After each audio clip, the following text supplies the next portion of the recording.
Alright, welcome back again to Virtual TV Vlogs, my people. Right, we have a whole heap of forward up in the segment. First, we're going to take them in them relevant order. Is VYBZ KARTEL confirms fiancé is pregnant. That's a one. And also the Prime Minister for St. Vincent within the same segment, my people, tells us the insight as to what is taking place and how the medical professionals dealt with VYBZ KARTEL's illness. We're also going to talk about the election, because it seems as if now experts are saying that the People's National Party are poised to lose this general election. We have also light bill scandal. We're going to talk about that, my people, right? It come like when you stop like the video, because the time get back at again.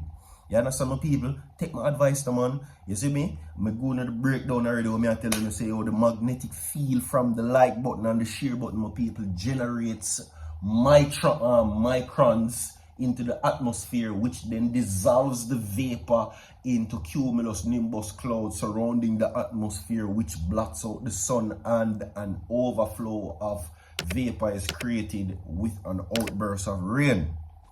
Simple. No, never tell a lie. You understand? Alright?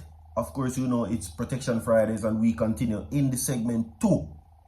Zane, share the video, like the video, subscribe to the channel. Let's get into the main stories right now. Yeah, so just moments a while ago, my people. It's a joke, by the way. Yeah, just moments ago, VYBZ KARTEL posted to social media about a video of him confirming that his fiancée is allegedly pregnant, but the bad mind people might carry the belly.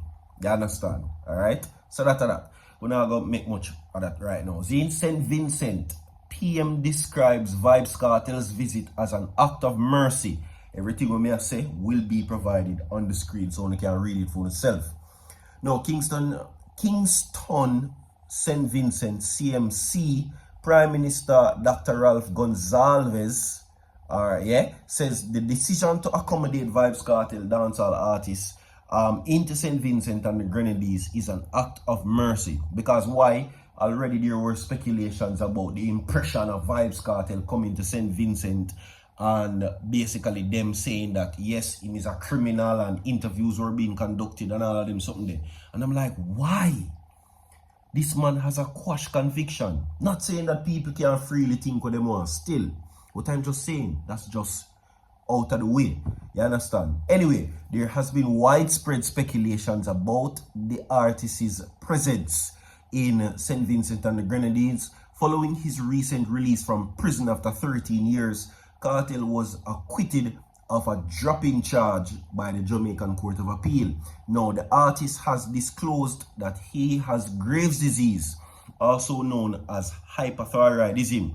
Now, and several videos of the 48-year-old artist, whose real name is Adidja Palmer, have appeared on social media since he has arrived at the international airport on boardwalk on a private jet last Friday.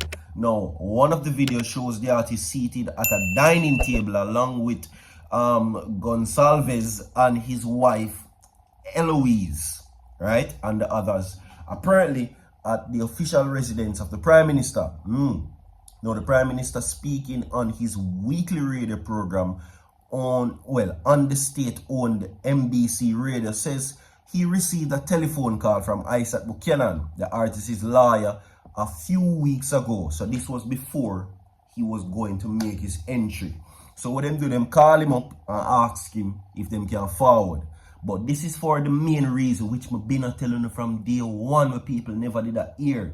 May I tell you that this was more medical treatment, mostly for doctor, rather than vacation. You understand? Yeah.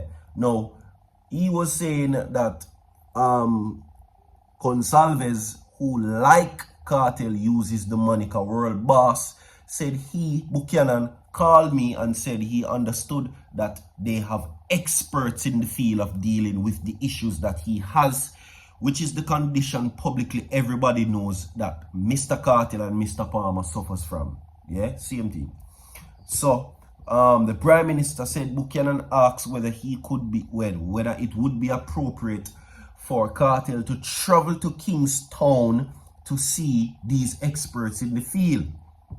So he said, and I quote, and this is the Prime Minister, So I told him that in fact we do have a highly quality specialist in the field and a Cuban doctor with a good supportive team, including specialists in internal medicine, and named the doctor who is of Indian descent and who is also teaching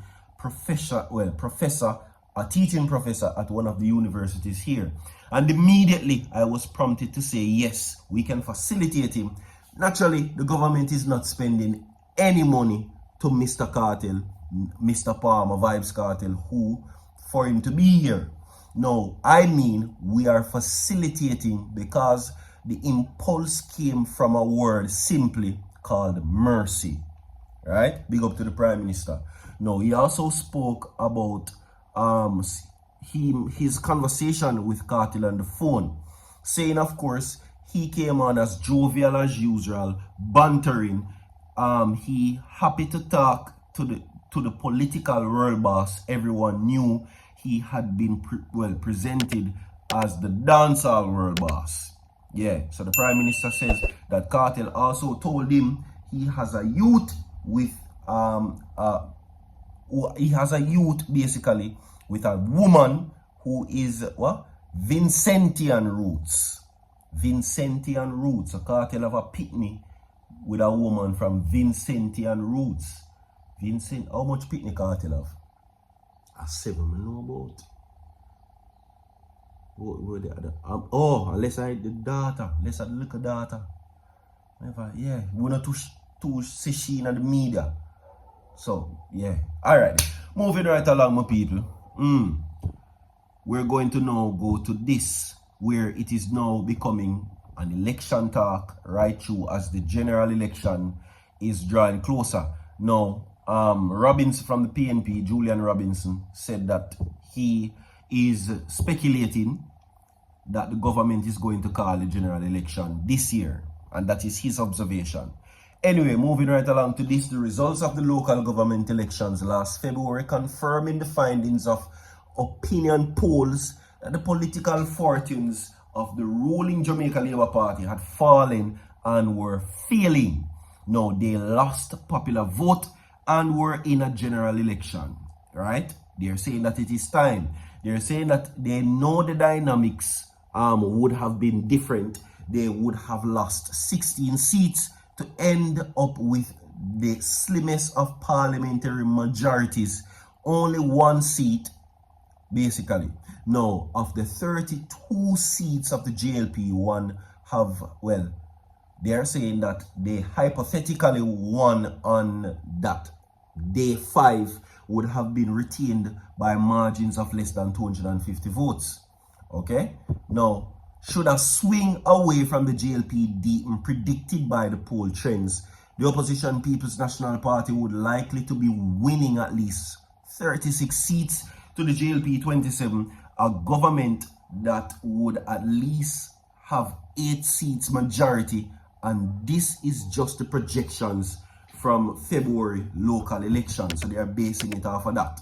Now, what this should have done is basically galvanize the JLP to parade its achievements and downplay its failures and deficiencies, basically a PR blitz to try to arrest the decline and turn down around every new bus, every new garbage truck, every new public Wi-Fi spot should be the big campaign event.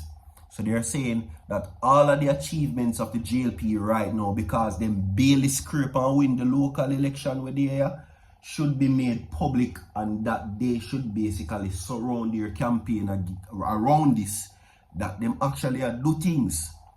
That's what the article is saying. The new boss them, through it in our campaign. People, you know, see it. The JLP is for progress. So watch them new boss here. Watch them new rubbish truck, my people. Watch your Wi-Fi in a Tivoli, Rima, Jungle, Spanish Town, St. James and them place there. JLP are do it. Vote for Labour. Power to the people. So, yeah, basically, that is what they're saying. The parading of it to capitalize on votes would be the best idea, rather than to come on the media and showcase the failures of the JLP. Now, yeah, give your thought inside that situation. On now to this. Jail, well, we move from the JLP to JPS. Light bill scandal, right? Yeah. OUR kept in the dark about massive increases. How can the OUR not know about the increases? Now, the Jamaica Public Service JPS light bill controversy has erupted into a full-blown scandal this afternoon. Now, this after the Utilities Regulator Office of the Utilities Regulation, OUR, publicly revealed for the first time that the light and power monopoly JPS failed to advise it of its massive 32% increase in electricity bills. Now, this despite knowing that it would have or should have advised the OUR of any increase of more than 5%. In a stunning revelation, the OUR told Nationwide News that it became aware of the massive increase when the matter was brought to the public attention by irate consumers of the JPS. Now, it often said that whatever is done in darkness must come to light. The leadership of the Office of the Utilities Regulations, OUR, has finally decided to shed some light on the deepening controversy, and in doing so, it has revealed several unknown that cast the entire episode into nothing short of a scandal. Now, on Tuesday, on this week, the Chief Financial Officer of the Jamaica Public Service, JPS, Vernon Douglas, told the reporter Cliff Hughes on Nationwide that the company had advised the OUR of the pending 32% increase of the customer's electricity bill. So, what going on now? You may ask you and close the video. What do you say about the JPS? Stay or go? You choose. Should they stay or should they go? Because enough people might have said, well, a hurricane did go on and maybe they need time and whatever the case may be, which still doesn't explain the increase in utility bills.